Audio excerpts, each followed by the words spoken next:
Hello, I am Amani Pegues, a certified health education specialist and Masters of Public Health student at Lenore University. Today, I would like just a little bit of your time to discuss with you the topic of de-stressing with type 2 diabetes and why this is something you should incorporate into your diabetes management plan if you don't already do so. So first, let me start off by telling you a story. Teresa is a 46-year-old woman who was diagnosed with type 2 diabetes 3 years ago. During these last 3 years, Teresa has experienced both successes and challenges with her condition. Recently, Teresa was laid off from her job, a furniture factory where she has worked for the last 18 years. Teresa is now having a tough time keeping up with her blood sugars and meals because she's no longer on a schedule. She sleeps most of the day and she barely gets out the house. She hasn't been feeling like herself lately and she's been kind of feeling down. She's been wanting to get back to normal, but she just doesn't know how. Teresa is one of the many Americans who struggles with the day-to-day stresses of life while trying to cope with managing their type 2 diabetes. Diabetes is a long-lasting disease, and more than 122 million Americans are living with it. Type 2 diabetes occurs when the body becomes insulin resistant.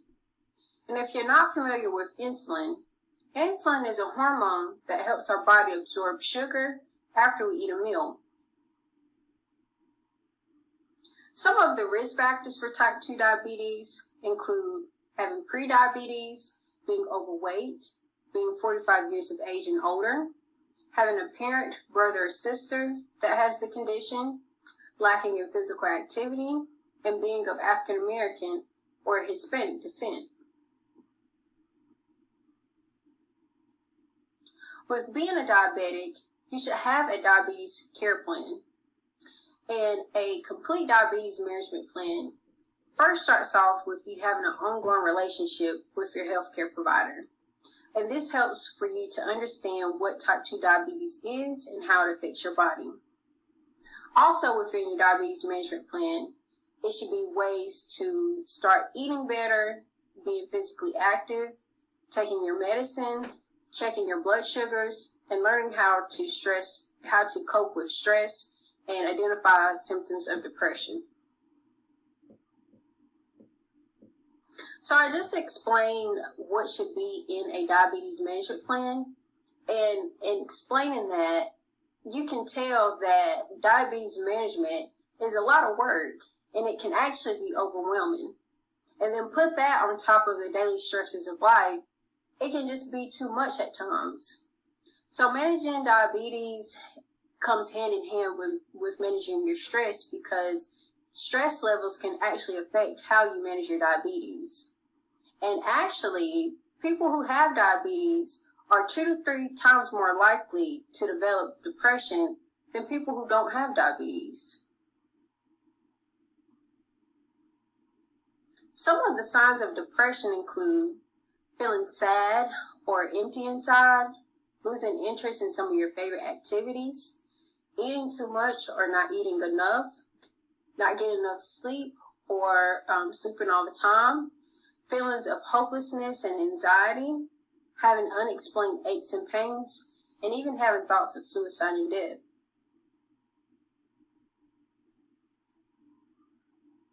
So one of the things that can help you to keep your stress levels down is incorporating de-stressing into your diabetes management plan. So if you're not familiar with the term de-stress, de-stressing is an activity that helps you to relax and keep your stress levels low. So here are some techniques that you can do to de-stress. You can exercise by going for a walk, beginning to meditate and do some yoga exercises, communicating with family and friends, getting back into some of those hobbies that you may not do anymore, like gardening, knitting, or painting, making sure you're getting enough sleep, and maybe focusing on 2 to 3 diabetes management goals at a time instead of trying to take it all on at once. It's important that you maintain a close relationship with your healthcare team and express to them your stress levels. And some healthcare providers, they recommend taking medication for stress, but you can talk to them and come up with a plan to incorporate some of your de-stress techniques in there too. Today we talked about diabetes and the importance of de-stressing. Here I have included a quote by the great poet Audre Lorde, and she says, "Caring for myself is not self-indulgence, it's self-preservation." And that just simply means if you want to have well-being, you have to take some time for yourself. So I would like to thank you all for listening, and please reach out to me if you have any questions, comments, or concerns about this presentation. And thank you again for listening.